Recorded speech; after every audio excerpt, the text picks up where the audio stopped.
ಶಿಕ್ಷಣದ ವಿಶೇಷತೆಗಳೆಲ್ಲ ನಿಮ್ಗೆ ಗೊತ್ತಿರ್ತಕ್ಕಂಥ ವಿಚಾರ. ಪ್ಲಸ್ ನಮ್ಮ ಜ್ಞಾನವಿಹಾರಿ ಶಾಲೆ 3ನೇ ವರ್ಷನ 2ನೇ ವರ್ಷಕ್ಕೆ ಇಷ್ಟು ಅದ್ದೂರಿಯಾಗಿ ಕಾರ್ಯಕ್ರಮ ಮಾಡ್ತಾ ಇದ್ದಾರೆ. 1ನೇ ವರ್ಷಕ್ಕೇ ತುಂಬ ಚೆನ್ನಾಗಿ ಮಾಡಿದರು. ಈಗ ನೆಕ್ಸ್ಟು ಈ ಚೌಲ್ಟ್ರಿ ಸಾಲಲ್ಲ ಅನ್ಸುತ್ತೆ, ಯಾಕಂದರೆ ಈಗಲೇ ಪೋಷಕರು ನಿಂತ್ಕೊಂಡಿದ್ದಾರೆ. ಲಾಸ್ಟ್ ಟೈಮ್ ಸಾಲದು ಅಂತ ಇದನ್ನು ಮಾಡಿದರು, ಈ ಸಾರಿ ಜಾಸ್ತಿ ಆಗಿದ್ದಾರೆ. ನೆಕ್ಸ್ಟ್ ಹಿಂಗೆ ವರ್ಷ ವರ್ಷ ಅಭಿವೃದ್ಧಿ ಆಗಲಿ ಅಂತ ಕೋರ್ತಾ ಅವ್ರಿಗೆ ಬೆಸ್ಟ್ ವಿಶೇಷನ್ನು ಹೇಳ್ತೀನಿ. ಹಾಗೆ ನಮ್ಮ ಮನಸ್ಸಲ್ಲಿ ಏನಿರ್ತದೆ ಅಂದರೆ ದೊಡ್ಡ ದೊಡ್ಡ ಸಂಸ್ಥೆಗಳು, ದೊಡ್ಡ ದೊಡ್ಡ ಶಾಲೆಗಳಲ್ಲಿ ಒಳ್ಳೆ ಶಿಕ್ಷಣ ಸಿಗತ್ತೆ ಅಂತ ಭಾವಿಸ್ತೀವಿ. ಹಂಗಿಲ್ಲ, ಕಡಿಮೆ ಮಕ್ಕಳಿದ್ರೋ ಕಡೆಯೇ ಒಳ್ಳೆ ಶಿಕ್ಷಣ ಸಿಗತ್ತೆ. ಪ್ರತಿಯೊಂದು ಮಗುನ ಅಕ್ರೆಯಿಂದ ನೋಡ್ತಾರೆ, ಅವ್ರಿಗೇನು ಶಿಕ್ಷಣ ಬೇಕೋ ಕೊಡ್ತಾರೆ.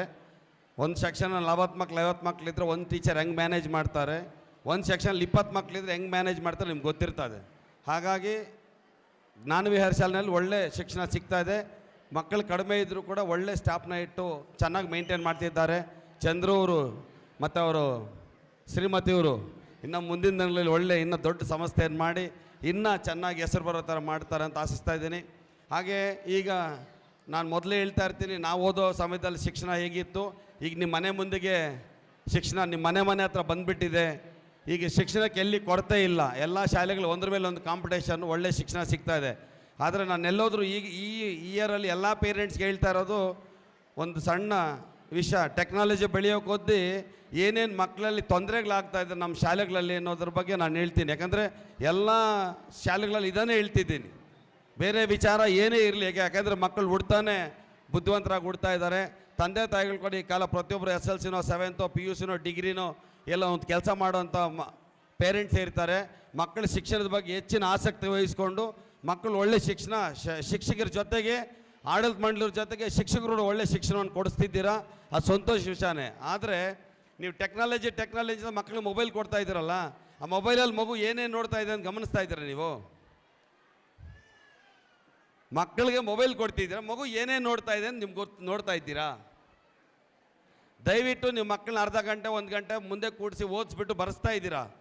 ಮತ್ತು ನೀವೇನೋ ನಿಮ್ಗೆ ಅಡುಗೆ ಮಾಡ್ಕೊಳ್ಳೋ ಕೆಲಸನೋ ಅಥವಾ ಇನ್ನೇನೋ ಮನೇಲೇನೋ TV ನೋಡ್ಕೊಳ್ಳೋದಕ್ಕೋ ಇದು ಇನ್ನೊಂದೇನೋ ಅಕ್ಕಪಕ್ಕ ವಿಶ್ವಾಸವಾಗಿ ಫ್ರೆಂಡ್ಶಿಪ್ಪಲ್ಲಿ ಅವ್ರ ಹತ್ರ ಮಾತಾಡೋಕ್ಕೋ ಇನ್ನೊಂದು ಮತ್ತೊಂದಕ್ಕೋ ನಮಗೆ ಪ್ರೈವೇಸಿ ಬೇಕು ಅಂತ ಮಗು ಮೊಬೈಲ್ ಕೊಟ್ಬಿಟ್ಟು ಅರ್ಧ ಗಂಟೆ ಆಟ ನೋಡ್ಕೊಳ್ಳೋ ಬಿಟ್ಬಿಡ್ತಾ ಇದ್ದೀರಾ.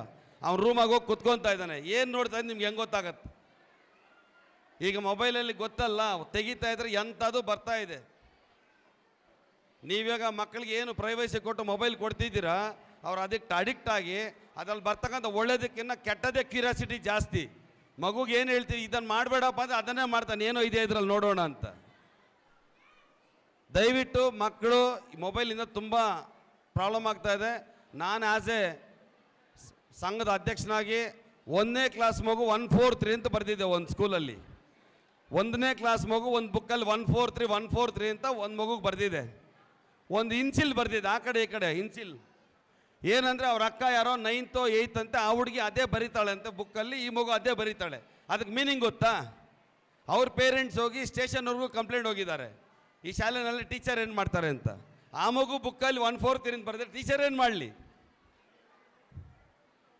ಹಾಂ, ಈಗ 5ನೇ ಕ್ಲಾಸ್ಗೆ 6ನೇ ಕ್ಲಾಸ್ಗೆ 3ನೇ ಕ್ಲಾಸ್ಗೆ ಮಕ್ಳು ಏನೇನು ಆಗ್ತಾಯಿದ್ರೆ ಮೊಬೈಲ್ ಕೊಟ್ಟು ಫ್ರೆಂಡ್ಸ್ ಮಮ್ಮಿ ಫ್ರೆಂಡ್ಸ್ ಹತ್ರ ಮಾತಾಡ್ಬೇಕು, ಮೊಬೈಲ್ ಕೊಡು. ಯಾವ ಫ್ರೆಂಡ್ ನಿಮ್ಮ 3ನೇ ಕ್ಲಾಸ್ಗೆ 5ನೇ ಕ್ಲಾಸ್ಗೆ 8ನೇ ಕ್ಲಾಸ್ 10ನೇ ಕ್ಲಾಸ್ ಯಾವ ಫ್ರೆಂಡ್ ನಿಮಗೆ?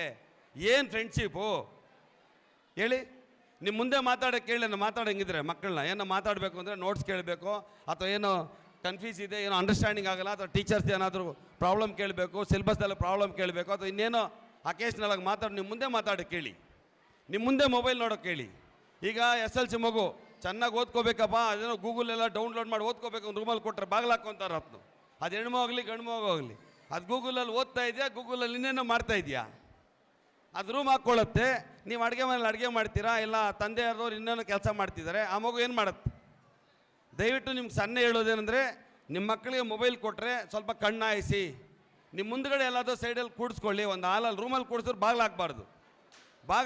ನೀವೇನೋ ಆ ರೂಮಲ್ಲಿ ಓದಂಗೆ ಬಂದಂಗೆ ಇರಬೇಕು. 5-5 ನಿಮಿಷಕ್ಕೆ 10 ನಿಮಿಷಕ್ಕೆ ಹೋಗ್ಬೇಕು ನೀವು, ಪಟ ಅಂತ. ಏನೋ ತೊಗೊಂಬರೋ ಥರ ಹೋಗ್ಬೇಕು, ಟವಲ್ ತೊಗೊಂಬರೋಕ್ಕೆ, ತಟ್ಟೆ ತೊಗೊಂಬರೋಕ್ಕೆ, ಬುಕ್ ತೊಗೊಂಬರೋಕ್ಕೆ, ಬೆಡ್ಶೀಟ್ ತೊಗೊಂಬರೋಕ್ಕೆ ಅಂತ ಹೋಗ್ಬೇಕು ನೀವು. ಬೇಕಾಗಿ ಆ ರೂಮಲ್ಲಿ ನಿಮ್ಮ ವಸ್ತುಗಳನ್ನ ಇಡಿ.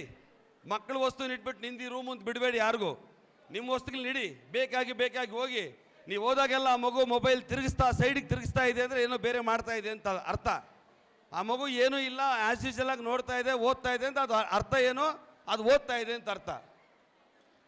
ಇದು ಯಾಕಂದರೆ ಟೆಕ್ನಾಲಜಿ ಬರೋಕ್ಕೊದ್ದು ಏನಾಗ್ತಾ ಇದ್ದಾರೆ, ಈಗ ನೀವು ಮೊಬೈಲ್ ಇಸ್ಕೊಡೋದು, ಕಂಪ್ಯೂಟರ್ ಇಸ್ಕೊಡೋದು, ಇನ್ನೊಂದೇನೋ ಇಸ್ಕೊಡೋದು, ಟ್ಯಾಬ್ ಇಸ್ಕೊಡೋದು ಎಲ್ಲ ಮಾಡ್ತಿದ್ದೀರಾ. ಒಳ್ಳೇದೆಷ್ಟಿದೆ ಅದ್ರಲ್ಲಿ ಕೆಟ್ಟದಷ್ಟಿದೆ. ದಯವಿಟ್ಟು ಮಕ್ಕಳು ನೀವು ಅಬ್ಸರ್ವ್ ಮಾಡೋದು ಇಷ್ಟೇ, ಯಾವ ಮಗುಗೂ ಮೊಬೈಲ್ ಕೊಟ್ಟು ಸೈಡಲ್ಲಿ ಹೋಗಿ ಮಾತಾಡಿ ಅಂತ ಹೇಳ್ಬೇಡಿ. ಫ್ರೆಂಡ್ಶಿಪ್ಗಳನ್ನ ಬೆಳೆಸಬೇಡಿ ಮೊಬೈಲ್ನಲ್ಲಿ.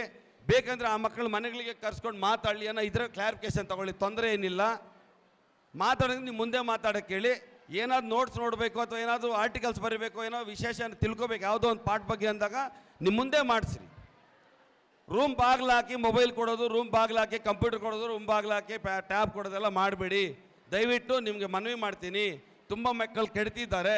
ಬೇರೆ ಬೇರೆ ಶಾಲೆಯಲ್ಲಿ 5ನೇ ಕ್ಲಾಸ್ ಮಗು, 8ನೇ ಕ್ಲಾಸ್ ಮಗು, ಇನ್ನೊಂದು ಸ್ಕೂಲಲ್ಲಿ 3ನೇ ಕ್ಲಾಸ್ ಮಗು, 5ನೇ ಕ್ಲಾಸ್ ಮಗು, ಹಿಂಗಂದರೆ ಗೊತ್ತಾಗ್ತಾ ಇದೆ ನಿಮಗೆ ಪೇರೆಂಟ್ಸ್ಗೆ.